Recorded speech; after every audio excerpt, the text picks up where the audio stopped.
Fifth grade. I am here to talk to you about lesson 126, which you'll be doing on Tuesday the 23rd. I am obviously working from home now, so this is my hokey little setup. Hopefully it will work.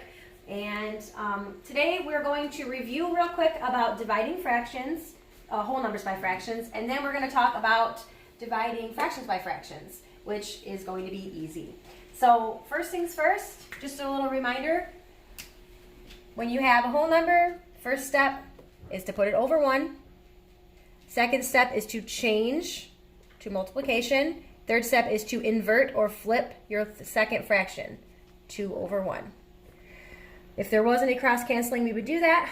There isn't, so we will multiply straight across. We have 10 over 1, which we know just means 10.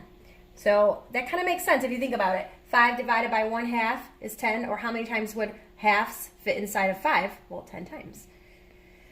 Okay, so that's the first one. I'm trying to attach to the email, so hopefully you already saw it when I do all this. Hopefully I can make it work. But I found this YouTube video that just has a little saying that says keep, change, flip, and it shows you how to do this. Jimmy actually told me about it because Mr. Hennessy taught them that way at the beginning of his 6th grade year. So that's a good thing to remember. You're going to keep the first fraction. You're going to change this to a multiplication symbol, and then you're going to flip your second fraction. So keep, change, flip. And you'll hopefully be able to see that YouTube video. I live in the middle of the country, so I'm hoping that my Wi-Fi will work when I'm trying to send all this stuff to you guys. So step 1, keep this. So I just keep 7/8. I change my division to a multiplication, and I flip or invert my 3/4. Now it's going to say 4/3. Then I cross cancel, I can here. There's 1 and 2. 7 times 1 is 7. 2 times 3 is 6. Now I have an improper fraction. I change that by division. I'm going to run out of room. Let me see, do I have another one of these boards? Yeah, I do. I'll use this. So I'm just taking my 7/6. I am dividing. 6 into 7 once. 6. 7 minus 6 is 1. Write it as a fraction. So 1 and 1/6. 1 and 1/6. Okay, let's try one more. Yes. Last one, let's try 5/6 divided by 5/9. Remember, keep this, change from a division to a multiplication symbol, and then flip or invert the 5/9. So it looks like this. 5/6 times 9 over 5. We flip it. I can cross cancel here. 3 would go into 6 twice. 3 would go into 9 3 times. 5 times 3 is 15. And 2 times 5 is 10. Here we have another improper. I'm going to use that same extra whiteboard. So 15 divided by 10. Reduce.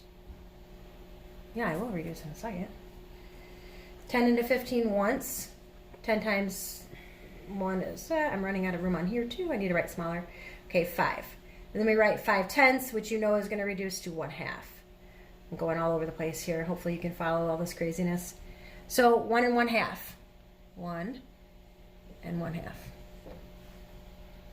All right, so that is keep, change, flip, multiply, or dividing a fraction by a fraction. And I want to show you a couple things on today's worksheet. So we're doing lesson 126 today. Information box says the same thing I just said. Got a couple story problems, and then they're going to have you practicing with dividing the whole number by the fraction and then dividing fractions by fractions. When you get down here, they're having you complete this bar graph. If you do not have a ruler at your house to make straight lines, use a book. Use something that has a straight edge so that it'll still look nice. And then I did something like this for the 4th graders today too, and I thought you guys might like it. I'm going to roll a dice, just one dice.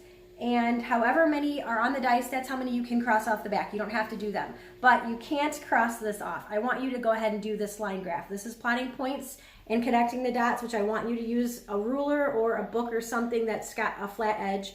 So you may not cross this off. You have to do this. But in this little bit that's left on the back, I'll roll the dice, and however many are on the dice, you can cross off. So hopefully we'll get a big number. Everybody's hoping for a big number here. I think you are anyways. All right, this is how many you can cross off the back. Ooh, 6. You're welcome, guys. You can cross 6 off the back. Good luck.